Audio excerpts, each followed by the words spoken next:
জামাতে ইসলামীর নির্বাচনী জনসভা ঘিরে মঙ্গলবার বিকেলেই জনসমুদ্রে পরিণত হয় খুলনার সার্কিট হাউস মাঠ।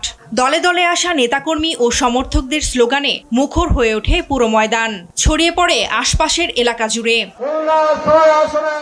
জনসভায় জামাতে ইসলামীর সেক্রেটারি জেনারেল মিয়া গোলাম পরোয়ার বলেন, সরকার গঠনের সুযোগ পেলে মুক্তিযুদ্ধ ও জুলাইয়ের চেতনা ধারণ করে একটি নতুন বাংলাদেশ গড়ে তোলা হবে। শাসনের সাথে যাদের সম্পর্ক ছিল, বাংলাদেশের মানুষ আর তাদের কখনো গ্রহণ করবে না। এ সময় দেশের দায়িত্ব পেলে সরকারি বরাদ্দ জনকল্যাণে সুষ্ঠুভাবে কাজে লাগানোর আশ্বাস দেন জামাতের আমির ডাক্তার শফিকুর রহমান।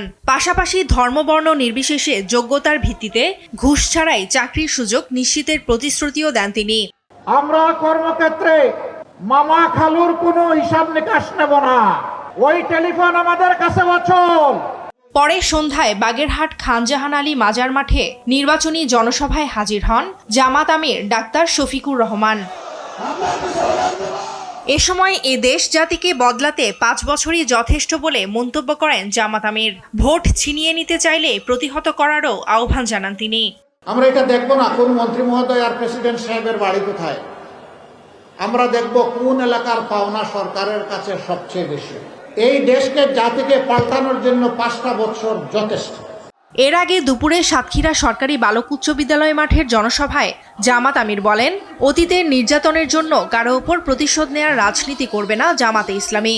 সারা বাংলাদেশে আমাদেরকে যে পরিমাণ ক্ষতিগ্রস্ত করা হয়েছে খুন গুমের মাধ্যমে, আমরা সেজদায় পড়ে আল্লাহর শুকরিয়া আদায় করি, আমরা কারো উপর প্রতিশোধ নেব না।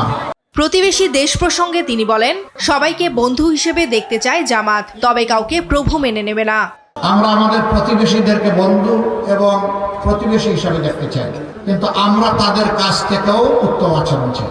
এদিন সকালে যশোরে নির্বাচনী জনসভায় ডাক্তার শফিকুর রহমান বলেন, একটি দল নারীদের সহায়তার নামে ফ্যামিলি কার্ডের কথা বললেও বাস্তবে নারীদের হেনস্থা করে তারা।